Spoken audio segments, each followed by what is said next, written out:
Someone knocked at her door just as Emily was about to leave her flat.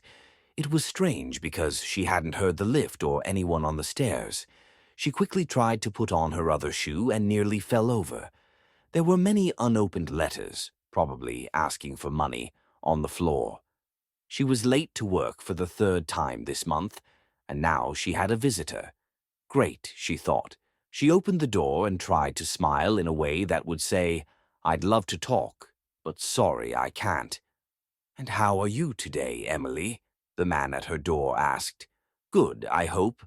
If not, I bring you an eternity of warmth and best wishes from the wonderful director of my company." Emily's smile disappeared. How did he know her name? "You know how I can be so sure?" he asked. "I am the wonderful director of my company." "I'm sorry," said Emily. "I really have to go. I'm late for work." "Time?" He sounded sad. "That's what they all want. Time or happiness, which one would you like more of?" "Listen." "Really?" said Emily. "I'm not interested, sorry." "We've got a special offer on," he replied. 25 years of extra life in exchange for eternity. Or, he smiled, double your happiness for the same price." "Price?" she repeated, confused. "There are no hidden charges. We take everything you have. Forever." Emily thought it was strange that he was wasting time on such a stupid joke. "Then I want 50 extra years or 4 times more happiness," she joked back. "Oh, you could," he said, "but I have to tell you, the quality of the years goes down after 25. I recommend choosing happiness." He pushed the lift button for her. Of course, it was obvious that she was going down because it was morning, and she was dressed for work. Okay, so her smart bag only had sandwiches in, not important papers, and her suit was second-hand. One day, she'd think of a job she was good at, and that paid well. Sometimes Emily felt as if her sister was the only lucky one in the family. Sophia had her own prize-winning company, and she was married to the handsome and funny James. The only thing wrong with James was that he didn't have a twin for Emily to marry. Even the way Sophia met James sounded like a film. After a lot of bad luck, Sophia was in a car accident. At first, the doctors said she would never walk again, but then a new doctor, James, started work at the hospital. With James's help, Sophia was walking again in just a few weeks. Even he joked that no one had known he was such a good doctor before he met Sophia. He asked her to marry him 2 months later. Half a year after the accident, Sophia started her company, and now they lived in the most expensive part of New York. Emily was happy for her sister, of course, and she loved visiting their house and seeing their beautiful children, Olivia and Mia. But sometimes it made her feel bad that she didn't have any good luck for herself. Remembering Sophia's accident made her think. It was impossible to know what might happen in the future. "But what if I get killed by a bus tomorrow?" "Then your perfect life will only last 1 day. Time or happiness, I can only offer one. I can't do miracles. Another company does those."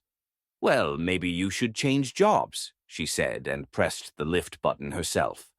"No," he said. "I've tried working for them. Their sales team makes a very different offer. Have a hard life now, then be happy for eternity. Some customers like the idea, but honestly, it's much harder to sell it." The lift wasn't even moving, so she turned towards the stairs. She was going to be so late to work. But as she started down the stairs, she suddenly remembered something. "Oh no," she said. "Olivia and Mia." Her little niece's birthday presents were still sitting on the kitchen table. There wasn't time to go back and get them now. "It's time you want, isn't it, Emily? I always know," he called after her. "I don't believe these stupid things you're saying, and I don't have time to talk to you." She stopped talking because she realized she was admitting that she needed more time.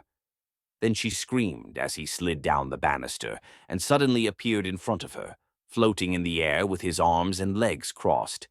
"Aha," he said. "You want happiness instead." Emily moved backwards and put her hand against the wall so she wouldn't fall. Now she knew who the strange man was. "I'm happy enough, thanks," she said, starting to run down the stairs. "Are you happy, Emily?" he asked as he continued to slide down the banister with her. "Of course, your job is not bad. You don't mind that the pay is low and your boss hates you because you're always late. I'm sure you'll find the money to pay your rent, just like you usually do." "You can't know that," she shouted. "Anyway, money doesn't buy happiness." "True, Emily, true. It's love that makes the world go round." "Exactly," she said. 5 more floors to go. "I'm sure one day you'll meet someone," he said. "I don't need a man to be happy, so if that's all you're offering—" "You're so clever, Emily," he continued. "So few people understand that happiness comes from inside us, not from things we can buy or from other people. I see that you're cleverer than many of our customers. 25 years extra, then. I can see it in you, Emily. You won't waste them. But 25 more than what? No, no, no." He turned the last corner with her. "I won't tell you how long your life is. We've tried it with customers and it doesn't work. When people know how long they are going to live, they don't enjoy their lives." "I don't believe in any of this, or in you." He jumped off the banister and held up something small and white. "Your sister didn't believe it either," he said. "Not until she had her accident. Here's my card if you change your mind." And he disappeared. Emily was alone on the stairs, her mouth open in shock.